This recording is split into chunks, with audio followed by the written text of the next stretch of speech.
નમસ્કાર, આપ જોઈ રહ્યા છો 9KM ન્યૂઝ ગુજરાત। રૂડો ભવ્ય અવસર રાજપૂત કોટડી ગામના આંગણે યોજાઈ ગયો।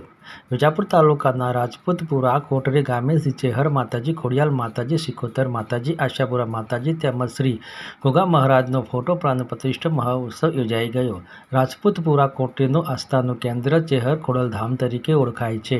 14/4/2025ને સોમવારે સવારે ડીજે સાથે બગીમાં માતાજીના ફોટા સાથે કોટડી ગામના મુખ્ય ગેટથી શ્રી ચેહર ખોડલધામ રાજપૂતપુરા સુધી ભવ્ય શોભાયાત્રા તેમજ જળયાત્રા નીકળી। માતાજીના મંડપમાં સવારે સારા મુહૂર્તમાં યજ્ઞ પ્રારંભ કરવામાં આવ્યો। બપોરના 12:39ના સારા મુહૂર્તમાં શ્રી ચેહર માતાજી, ખોડિયાલ માતાજી, સિકોતર માતાજી, આશાપુરા માતાજી તેમજ ગોગા મહારાજનો ફોટો પ્રાણ પ્રતિષ્ઠા કરવામાં આવી। સાંજે 5:30 કલાકે શ્રીફળ હોમ તેમજ યજ્ઞ પૂર્ણાહુતિ કરવામાં આવી। યજ્ઞ પૂર્ણાહુતિ સમયે ભવ્ય મહાઆરતીનું આયોજન કરવામાં આવ્યું। માતાજીના રૂડા અવસરમાં પધારેલા આમંત્રિત સાધુ સંતો, મહંતશ્રીઓ, રાજકીય સામાજિક આગેવાનો તેમજ માતાજીના ભાવિક ભક્તોએ માતાજીના દર્શન કરી આશીર્વાદ લીધા તેમજ મહાપ્રસાદનો લાભ લીધો। શ્રી ચેહર ખોડલધામના બુવાજી શ્રી સુરેશસિંહ વિહોલ તેમજ પઢિયાર શ્રી મહેશસિંહ વિહોલ તેમજ રાજપૂતપુરા આયોજકો દ્વારા સાધુ સંતો, મહારાજશ્રીઓ, આમંત્રિત મહેમાનશ્રીઓ, પધારેલા માતાજીના દરેક ભુવાજી, નવીન મંદિરના જીર્ણોદ્ધાર તેમજ પ્રાણ પ્રતિષ્ઠાના શુભ કાર્યમાં દરેક દાતાશ્રીઓને કુમકુમ તિલક કરી શાલ તેમજ શ્રી ચેહર માતાજીનો ફોટો આપી સન્માન કરવામાં આવ્યું। શ્રી ચેહર ખોડલધામના બુવાજી સુરેશસિંહ વિહોલ તેમજ કોટડી ગામના પૂર્વ સરપંચ નાગજીસિંહ વિહોલે પ્રાણ પ્રતિષ્ઠાના ધાર્મિક કાર્યક્રમમાં પધારેલા સૌનો આભાર માન્યો। નાગજી મારું નામ, ગામ કોટડી રાજપૂતપુરા, તારીખ 14/4/2025ના રોજ ગોગા મહારાજ, ચેહર માતા, આશાપુરા, ખોડિયાલ માતા, સિકોતર માતાની પ્રાણ પ્રતિષ્ઠા મહોત્સવનો કાર્યક્રમ યોજવામાં આવ્યો। કાર્યક્રમની રૂપરેખા જોઈએ તો સવારે ફોટાની શોભાયાત્રા કાઢવામાં આવી, ત્યારબાદ યજ્ઞશાળાનો કાર્યક્રમ રાખવામાં આવ્યો। 12:25 ફોટા મંદિરની અંદર વિધિવત કાર્યક્રમ પ્રમાણે મૂકવામાં આવ્યા। ત્યારબાદ શ્રીફળ હોમ કર્યા પછી ભોજન પ્રસાદનો લાભ બધા ગ્રામજનો તથા આમંત્રિત મહેમાનોએ મેળવ્યો। ત્યારબાદ આમંત્રિત તથા સામાજિક આગેવાનોનું સ્વાગત કરવામાં ભુવાજી દ્વારા આવ્યું। ત્યારબાદ રાત્રે નીતિન કોલોડા દ્વારા રમેલનો ભવ્ય કાર્યક્રમ રાખવામાં આવ્યો। ગ્રામજનો તથા સગા સંબંધી આમંત્રિત મહેમાનોએ મંદિરના દર્શન કરી ધન્યતા અનુભવી।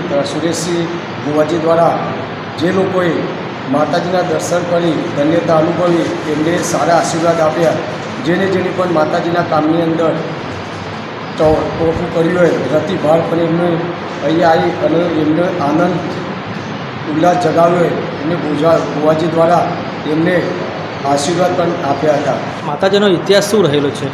માતાજીના ઇતિહાસમાં આપણે જાણવા જઈએ તો અમારા ફૈબા કાશી બુજાડીના તેઓ એમને પરણાયેલા હતા, એમની સહાયતા માટે ખોડિયાલ સિકોતર માતાજી એમને પરચારૂપી એમને પેલાઈ થયેલા હતા અને ત્યારબાદ ફૈબાએ અમારી એમની સેવા પૂજા કરી। ત્યારબાદ અમારી પેઢીમાં અમે સેવા પૂજા કરતા આવ્યા અને અહીંયા ચેહર ખોડલધામ તરીકે એમનું એક બહુ આસ્થાનું એક પ્રતિક કોટડી રાજપૂતપુરાની અંદર એક ધામ બની ગયું। સુરેશસિંહ ભુવાજીએ આશીર્વાદ તો અહીંયા જે કોઈ આસ્થાનું અથવા દર્શન કરવા માટે એમની મનોકામના આ માતાજીનું શ્રદ્ધાપૂર્વક પૂરી પાર પાડે છે। અહીંયા કોટડીના પરા વિસ્તાર ગામની અંદર પાણીની બહુ ખૂબ અસર હતી। ત્યારબાદ ઘણા વર્ષો પહેલાં કાસવાના મહારાજ શ્રી જયરામ બાપા અહીંયા પધરામણી અમારા અહીંયા કરાવી હતી। આ મંદિરનું ખાતમુહૂર્ત તેમના હસ્તે કરાવવામાં આવ્યું હતું।